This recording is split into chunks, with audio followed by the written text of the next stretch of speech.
The President and Mrs. Bush present the 1989 President's Volunteer Action Awards for Outstanding Volunteer Achievement. This ceremony honoring national volunteerism as part of National Volunteer Week. It's my honor today to present the 1989 President's Volunteer Action Awards down in Huntsville, Alabama. My dinner partner, my very same, Jessie Harris, once took several abandoned children into her two-bedroom home, and when the welfare department demanded a boarding license, the Harrises built a house on land purchased with money from the sale of a family farm. And since 1958, that site has been a home for more than 800 children, or about 10 for each of Chessie's 82 years. Chessie Harris of Huntsville, Alabama, founded Harris Home for Children in 1958, a facility which has provided a home for over 800 abandoned children. She and Mr. Harris, who died in 1988 at the age of 93, raised the building and operating funds and managed the home.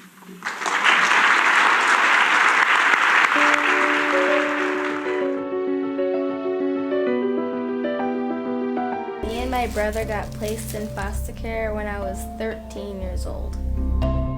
When we first got into care, we didn't have anything, and as we were enrolling in school, really the night before, our social worker came with 2 book bags, and they were filled with a bunch of school supplies. Always having to ask and having to borrow. It's embarrassing sometimes. You don't even have like the basic necessities that other people take for granted. It helps you in the long run because you can actually do your work. I always knew I wanted to be great someday. My name is Sacred Huff, and I'm a second-year student at GW Law. I'm a former foster youth. Today, I am the guardian of my 18-year-old sister, who is now a senior in high school. We moved to DC from Huntsville, Alabama in 2016 so I could attend GW. Ladies and gentlemen, the arrival of the graduates. The first recipient of the Michael Dillon Cooley Award is Sacred Huff. But here's a young woman with an amazing amount of talent and encourages other people like Sacred that she's done so well. These are new horizons that we all can aspire to. First winner of the Justice Thurgood Marshall Civil Liberties Award, Sacred Huff. It is my pleasure to recognize Kelsey Stein and Sacred Huff, winners of the 2019 Michael Dillon Cooley Award. Congratulations. Know that you are the key to the future. Harris Home was actually the first group home that I lived in. I was scared, had no idea what to expect, and was still dealing with a lot of trauma when I arrived.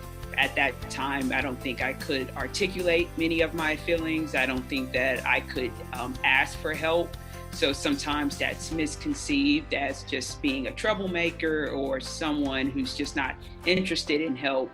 Stayed in trouble all of the time. I'm now grateful that there was something in place to take me out of the environment that I was in. And they taught us a lot of skills that I had never been exposed to. People who are not in the foster care system, they take for granted some basic life skills, just something as simple as cooking.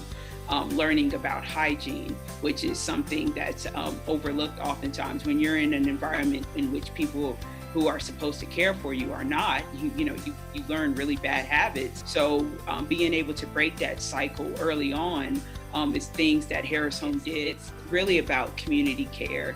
So we hear the phrase often that it takes a village, and that's really true.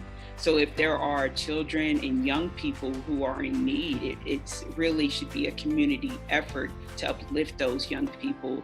That comes through resources, whether it's financial resources, people power, doing minor things, giving donations when you can to really make that happen. It's not enough to simply just keep us in your thoughts and have well wishes. Sometimes we need concrete action. So that, and I think it uplifts the community as a whole, not just the individual child.